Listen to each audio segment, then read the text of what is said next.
Semaine 7, jour 2. Bonjour et bienvenue à Dieu au quotidien, notre série d'études méditatives sur la lettre de Paul aux Romains. Aujourd'hui, nous poursuivons notre réflexion sur le chapitre 7 et nous en sommes au 2e jour. Revenons ensemble sur les 6 premiers versets et examinons de plus près ce que signifie être libéré de la loi. Beaucoup de croyants ne savent pas comment se situer par rapport à la loi.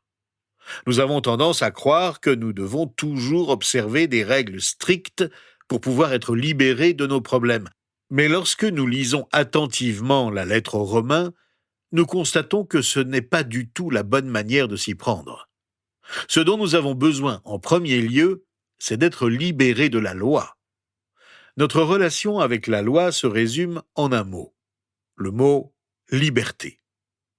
L'apôtre Paul nous dit dans sa lettre aux Galates au chapitre 5, verset 1, que c'est pour la liberté que Christ nous a affranchis. Tenez donc ferme dans cette liberté et ne vous placez pas de nouveau sous la contrainte d'un esclavage. La contrainte d'un esclavage dont Paul parle ici est celle de la loi. Nous sommes donc libérés de la loi.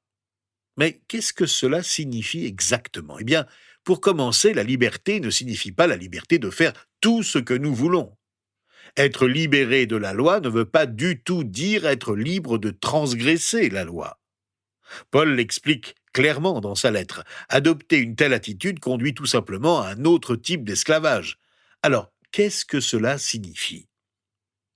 Je vous propose de prendre un moment pour examiner de plus près ce que le Nouveau Testament nous dit à propos de notre relation à la loi. Vous vous souvenez que la loi de l'Ancien Testament est composée de 3 grandes parties. La loi cérémonielle, sacrificielle, la loi civile et la loi morale. De son côté, le Nouveau Testament décrit notre rapport à la loi en 5 images. Revoyons-les rapidement pour comprendre ce que signifie expérimenter la liberté de Dieu pour chacune d'entre elles. Dans la première image, la Bible décrit la loi comme un tuteur et un administrateur. On dit aussi un pédagogue, un guide qui aide un enfant à écouter et à apprendre l'enseignement qu'il reçoit. Paul développe cette image dans sa lettre aux Galates, chapitre 4, versets 1 à 5. À l'époque de Paul, les tuteurs accompagnaient les enfants lorsqu'ils étaient enseignés et veillaient à ce qu'ils soient attentifs à l'enseignement qu'ils recevaient. La loi de l'Ancien Testament joue ce rôle à l'égard du peuple d'Israël, en lui confiant des règles qu'il doit observer. On imagine mal une classe d'enfants livrés à eux-mêmes, à apprendre tout seuls, à bien se comporter et à bien étudier. De même, la loi est destinée aux personnes spirituellement immatures pour les guider jusqu'à ce qu'elles soient matures et n'aient plus besoin d'être enseignées. Mais nous devons être conduits à ce point de maturité. Ce que Paul veut nous dire, c'est qu'à présent, nous avons la liberté de grandir dans la grâce et non pas dans la loi. Si je veux continuer de grandir spirituellement, il y a un moment où je devrais assumer la responsabilité de ma vie. Et si je veux grandir spirituellement, c'est dans la grâce que je grandis. Les chrétiens qui se remettent sous la loi révèlent leur immaturité spirituelle. En fait, plus une relation est mature, moins on éprouve le besoin de se conformer à des règles. Nous l'avons déjà dit hier, plus une relation est mature, moins elle a besoin de reposer sur des règles pour exister. Lorsque mon épouse et moi nous sommes mariés, nous avions établi ensemble beaucoup de règles dans notre relation. C'est comme ça qu'il faut faire ceci et cela, comment il faut nettoyer la maison, etc. Après plusieurs années de mariage, nous nous sommes rendus compte que moins nous avions de règles, plus notre relation s'approfondissait. Nous connaissions les besoins de chacun et tout venait naturellement. Eh bien, il en va un peu ainsi lorsque nous considérons l'Ancien et le Nouveau Testament. L'Ancien Testament contient beaucoup de commandements et de règles. Mais pour Jésus et le Nouveau Testament tout entier, nous ne dépendons pas de l'obéissance à la loi pour appartenir à Dieu et grandir spirituellement. Le fondement de notre foi, c'est l'amour. D'ailleurs, il en va de même pour la loi, comme le rappelle Jésus. L'Évangile selon Matthieu, au chapitre 22, versets 37 à 40, rapporte ce qu'il dit au professeur de la loi. « Tu aimeras le Seigneur ton Dieu de tout ton cœur, de toute ton âme et de toute ta pensée. » C'est le premier commandement et le plus grand. Et voici le deuxième qui lui est semblable. « Tu aimeras ton prochain comme toi-même. » De ces deux commandements dépendent toute la loi et les prophètes. Voilà ce qui compte. Déjà avant la venue de Jésus-Christ, l'obéissance à la loi entière se fondait sur l'amour, et non pas seulement sur le devoir. C'est parce que j'aime Dieu que je lui obéis, et c'est pourquoi j'aime la loi. Mais la loi ne pouvait pas conduire au salut. Elle a joué le rôle de guide. Mais comme le dit Paul aux Galates, la loi a été le guide chargé de nous conduire à Christ, afin que nous soyons déclarés justes sur la base de la foi. Depuis que la foi est venue, nous ne sommes plus soumis à ce guide. C'est par la grâce que nous grandissons et servons Dieu, et non plus par la loi. La deuxième image, qui représente la loi dans le Nouveau Testament, se trouve dans la lettre de Paul aux Colossiens, au chapitre 2, verset 14, qui décrit la loi comme un acte de reconnaissance de dette. Cet acte établit la liste de nos péchés et nous condamne à payer à la loi le prix de nos fautes. Nous sommes endettés envers la loi parce que nous avons tous enfreint la loi. À cause de cela, nous pouvons parfois avoir l'impression que c'est un poids énorme qui pèse sur nous. Mais Jésus-Christ a payé le prix de nos fautes sur la croix. Nous ne sommes plus endettés, nous sommes libérés de la loi une fois pour toutes. Quelle bonne nouvelle! La troisième image de la loi dans le Nouveau Testament se trouve dans la lettre de Paul aux Galates, au chapitre 2, versets 16 et 17, puis aussi dans la lettre aux Hébreux, au chapitre 10, verset 1.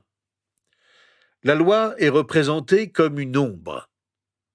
La loi, en effet, possède une ombre des biens à venir, et non l'exacte représentation de la réalité. Dans la loi, nous apprenons ce que Dieu va faire en Jésus-Christ. Nous découvrons ce que Dieu promet de faire pour nous dans de nombreuses lois morales, en particulier dans l'Ancien Testament, mais aussi dans certaines lois sacrificielles. Nous apercevons l'ombre de ce que Dieu va faire en Jésus-Christ au travers de Jésus-Christ. Alors, que faire lorsque ce n'est plus l'ombre, mais la lumière que nous voyons? Eh bien, nous marchons dans la lumière. La liberté de la loi se manifeste quand nous marchons dans la lumière.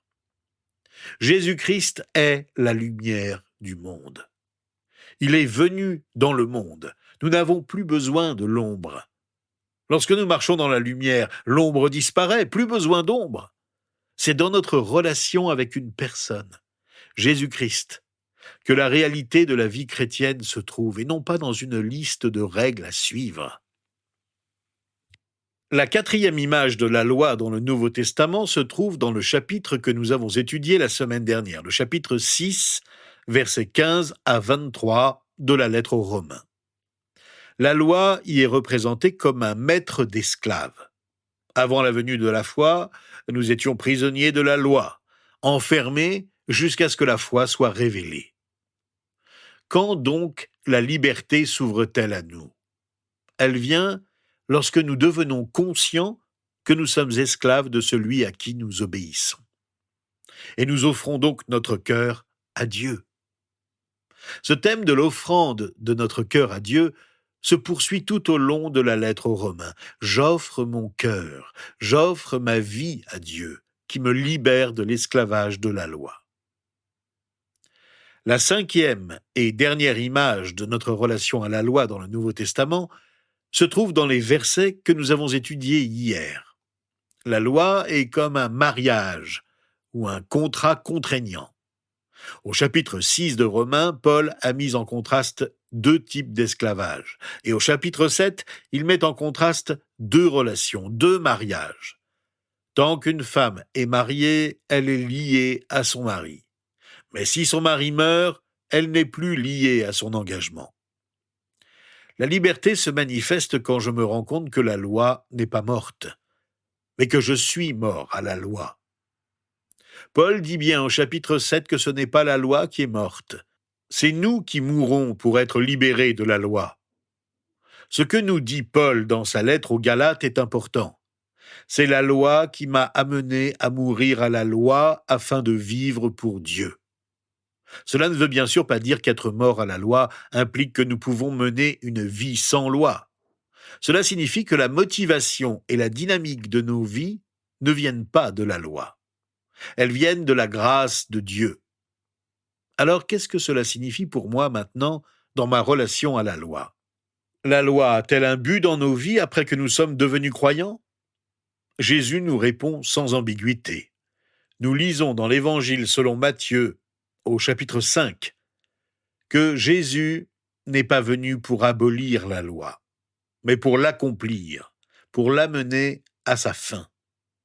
La grâce produit la croissance.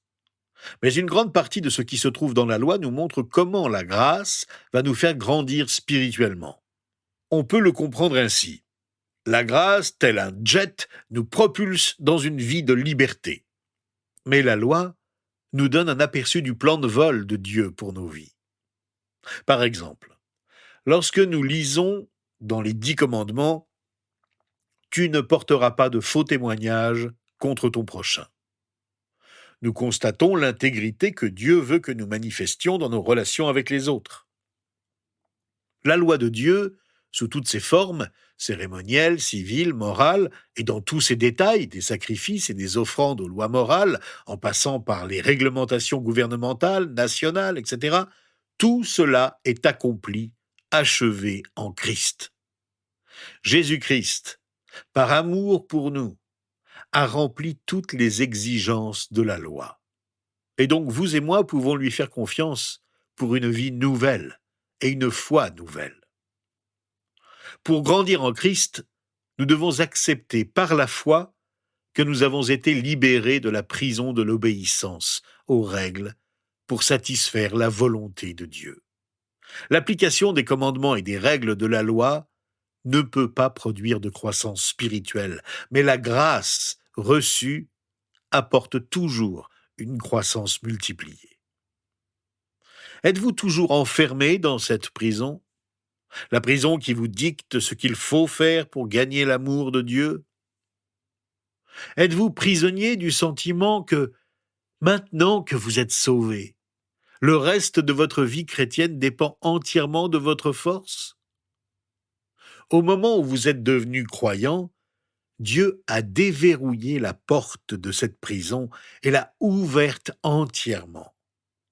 Alors maintenant, peut-être comme vous ne l'avez jamais fait auparavant, maintenant, entrez dans la lumière de la grâce de Dieu. Notre Père, nous te remercions pour la loi. Nous reconnaissons que ta loi est parfaite. Nous te remercions pour ce qu'elle nous montre. Et nous te remercions parce qu'elle a été accomplie en Jésus-Christ. Seigneur, merci pour ta grâce.